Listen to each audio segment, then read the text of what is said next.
I don't know if they were capable of handling what went down.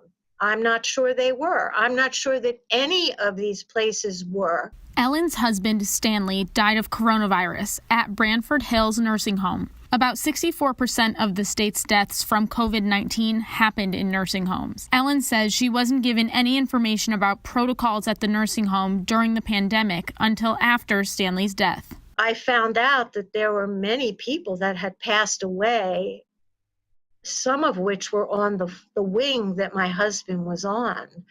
And I just felt like I never had any closure. I never could find out what unraveled. If Ellen wanted to sue Branford Hills Healthcare Center over her husband's death, it's unlikely that she would be able to because of an executive order that Governor Lamont signed at the beginning of the pandemic, giving immunity to healthcare facilities. In fact, all of the executive orders that Governor Lamont signed at the beginning of the pandemic have been extended until November 9th.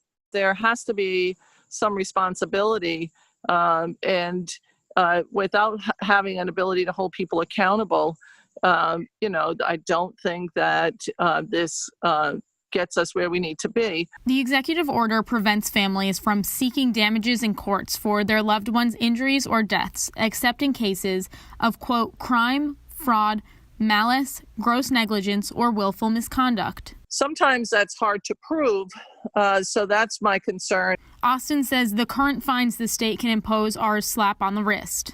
The fines that have been put out there have been have been smaller, $1,000, a couple $1,000. That's certainly not what a life is worth. Ellen says her motives are not monetary. She wants answers to the questions she has about how her husband contracted COVID in the first place. They were sending out these emails from the director that they were following the CDC rules and regulations, but it didn't help my husband.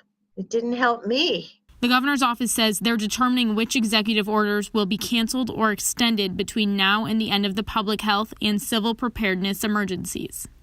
Taylor DiCello, Fox 61 News. Taylor, thank you. Now to You Ask, We Answer. Fox 61.